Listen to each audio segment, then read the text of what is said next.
Hi everyone, it's Stephanie here, and today I'm going to be sharing a video where I'm going to be creating some felt ornaments. I'm going to be using this owl die from Memory Box. This is the Plush Wise Owl, and I decided to get this die, I think in the summertime, just before the summertime. That's actually when I made the very first owl. I got the idea that I wanted to create some ornaments for my sister for her Christmas tree. We both really love owls, and I just thought it would be a really fun way to create something handmade that I could give her at the holidays. Now, when I originally made the very first die, I put a little scarf on him, but you can see here I don't have one on him now. And I decided I didn't want to have that on there just in case she wants to use these for something other than just her Christmas tree. I didn't want to make them only winter related, so I decided to keep the scarf off. But I did do this owl here, and I did two different colors. They're pretty much the same, but they're a tiny bit different. You can see now that I have them side by side. I have a darker one on the right-hand side, and then I have a little bit of a lighter one on the left-hand side. And that's just to kind of give them a little bit of difference, just so that they're not exactly the same, but still keep them in the fun aqua colors that her and I really love. So I just thought it would be a great little gift to create for her, and I had a lot of fun making them.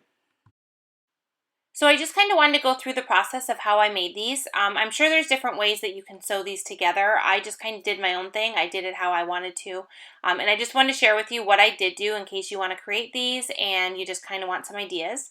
So I have all of the pieces that I'm using cut out of felt. So all of the dies you see on the right there will cut out all of the pieces that you're going to need to create your ornament. I cut out two of the large body pieces from the gray, and then for the wing die you get one of those. You want to cut two of those out as well, and then everything else you want to cut out once. So I have the gray bodies first here, and what I'm going to do is I'm going to sew these together because I want to add a little bit of stuffing to the owl so he's a little bit dimensional and plushy. So I'm going to sew these two pieces together first, and this is going to kind of be the base of the owl and where I'm going to adhere everything together. Now I do a lot of sewing on the pieces that come with the holes, which is what they're meant for, but I do a lot of gluing as well, so you'll see as we get up to that. I do recommend having a good pair of scissors when you're doing any kind of work with felt, just because you're going to need to cut out the felt, the string, different parts that don't necessarily use the dies. So I always recommend having a nice, really sharp pair of scissors on hand. And then for the needle, it's a larger size needle. It's not too sharp. It's, kind of a fatter needle. And that works perfect for these dies because they already come with all of the holes punched in them when you die cut them. So it's really fun. It makes it super easy to be able to sew them, and it makes it a great project for kids to take part in too. So I just wanted to kind of go through the process here. I'm just kind of speeding it up because it would take quite a while. It is still a pretty long video, so I apologize for that. But I kind of wanted to show all the steps of what I was doing. So I'm just using some black thread here, and I'm doing a back stitch to sew this together. So what that means is I'm simply coming up in the front hole and then going backwards into the hole that before it, and then coming back down and continually doing this. And what this does is it gives me a nice clean line of stitching where I have stitching between every single hole on the die cut area. So I'm just going to kind of work my way around this owl body. And I'm going to stop when I get kind of close to the bottom area where I have enough space that I can still add some stuffing into this owl body.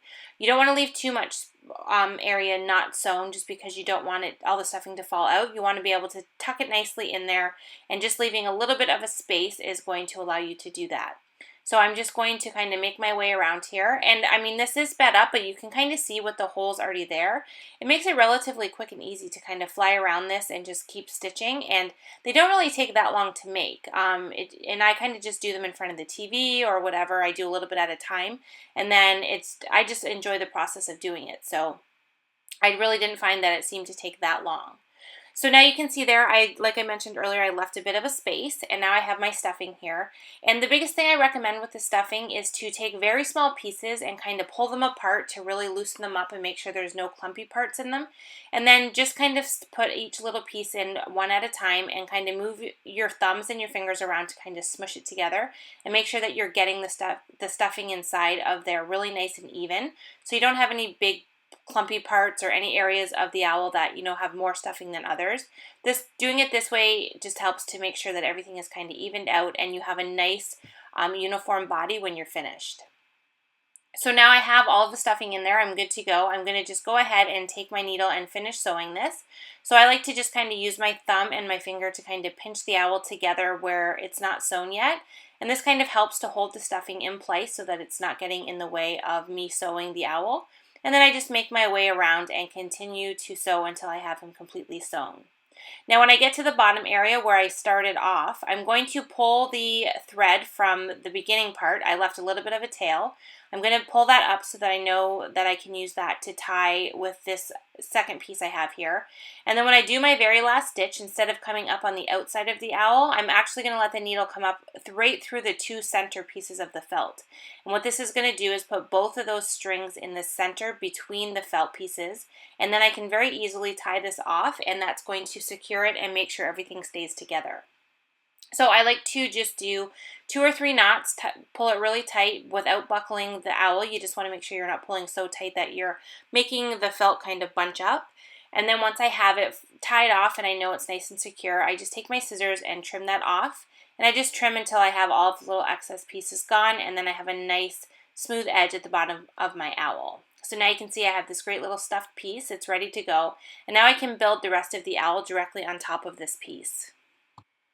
So before we start to do any gluing or putting the owl together, I do want to finish all of the sewing. So I'm going to do that off camera. I'm just going to repeat the exact same process, and I'm going to sew this body part here. I'm going to sew the second wing because I only have one of them sewn.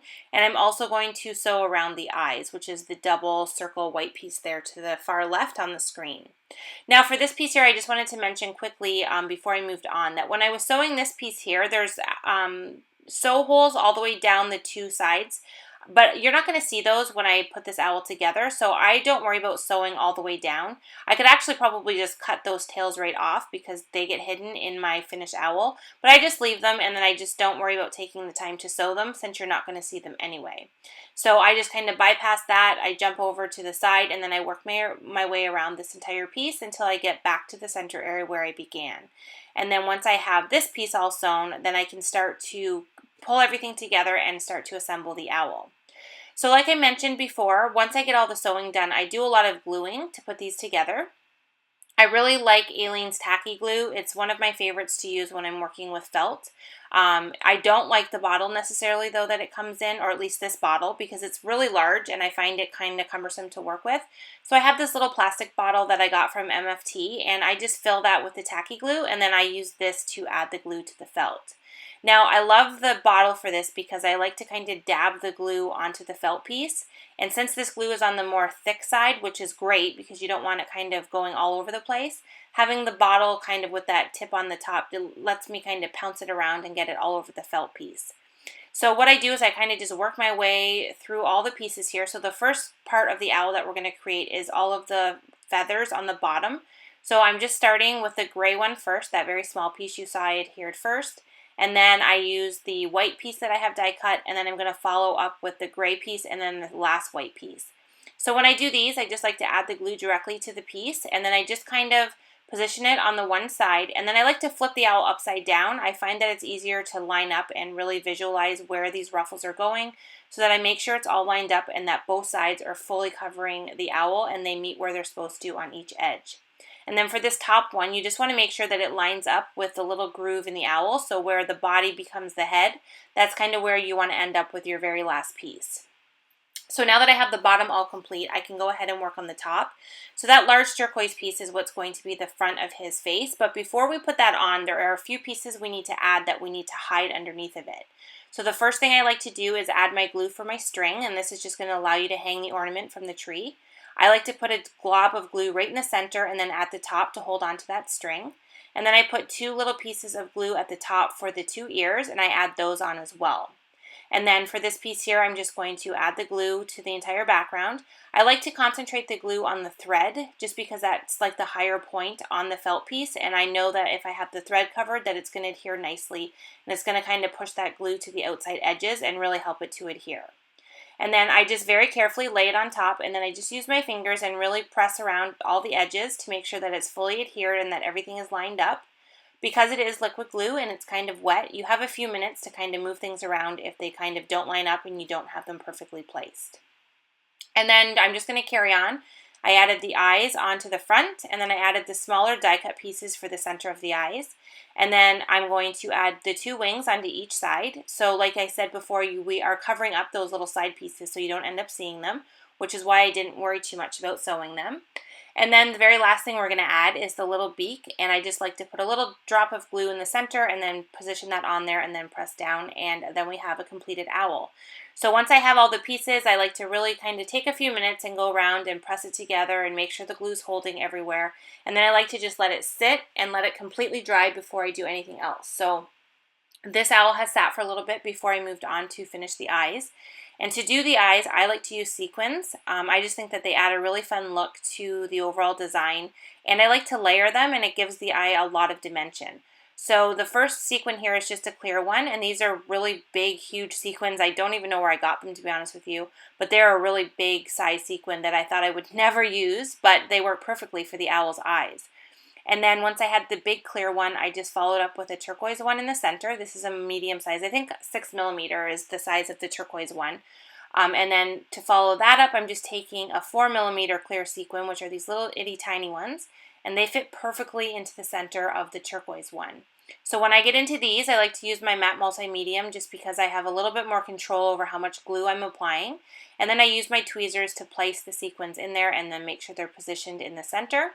And then if you know me, you know I love to use silver stickles in the center of my sequins. So I like to just finish off the eyes with a little dab of silver glitter glue right in the center, and it just gives a little bit of sparkle and shine to the owls. And then that is going to complete my little owl ornament. Now, like I mentioned before, I was creating a set of these, so I just wanted to quickly share with you what I'm doing with mine. They're all finished now. I have 12 completely done. And I was lucky enough to find a really cool box at IKEA. It's relatively new, so you could probably still get them. I'm not sure the name, but it is just a basic box, and it comes with this great insert piece that you can insert, and it ends up giving you 12 little squares inside the box. So what I did is I just took some white tissue paper and filled all of the squares, and then I laid each of the owls into one of the squares. So I have 12 complete ornaments inside of this box, all packaged, and it looks nice and professional and ready to go. And then it has a nice heavy-duty lid that goes on top. So I figure it'll work perfectly to be able to store the ornaments for until next year, or she can use the box for something else if she decides to have the ornaments elsewhere throughout the year. And that is my felt owl ornament. So thank you so much for watching. I really hope you enjoyed this process of creating the ornament. If you have any questions, please feel free to let me know, and I will see you in the next video.